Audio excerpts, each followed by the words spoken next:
आज की कहानी है दिखावा।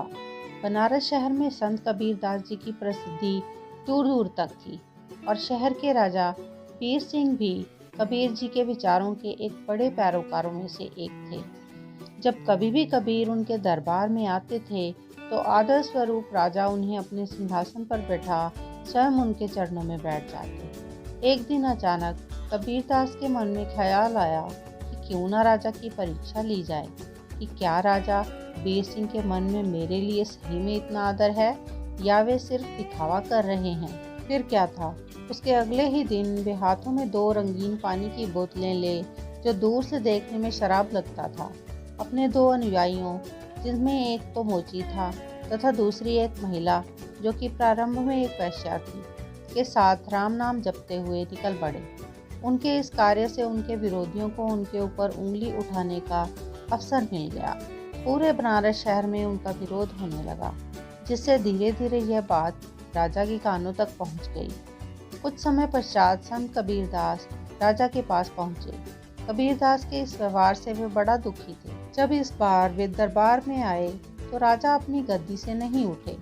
यह देख कबीरदास जल्द ही समझ गए कि राजा वीर सिंह भी आम लोगों की तरह ही हैं। उन्होंने तुरंत रंगीन पानी से भरी वो दोनों बोतलों को नीचे पटक दिया। उनको ऐसा करते देख राजा वीर सिंह सोचने लगे कि कोई भी शराबी इस तरह शराब की बोतलें नहीं तोड़ सकता। जरूर इन बोतलों में शराब के बदले कुछ और था। राजा तुरंत अपनी गद्दी से उठे और कबीरदास जी के साथ आए मोची को किनारे कर उससे पूछा, ये सब क्या है? मोची ने बोला, महाराज, क्या आपको पता नहीं, जगन्नाथ मंदिर में आग लगी हुई है और संत कबीरदास इन बोतलों में भरे पानी से वो आग बुझा रहे हैं। राजा ने आग लगने की घटना का दिन और समय स्मरण कर लिया और कुछ दिन बाद इस घटना की सच्चाई जानने के लिए एक दूत को जगन्नाथ मंदिर भेजा।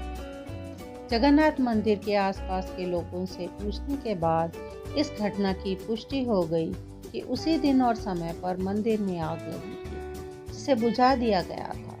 जब वीर सिंह को इस घटना की सच्चाई का पता चला तो उन्हें अपने व्यवहार पर ग्लानि हुई और संत कबीरदास जी में उनका विश्वास और भी दृढ़ हो गया। अगर आपको यह कहानी पसंद आई तो इसे लाइक और शेयर करें और ऐसी और भी कहानियाँ सुनने के लिए हमारे चैनल रिव्यू हेवन को सब्सक्राइब करें। धन्यवाद।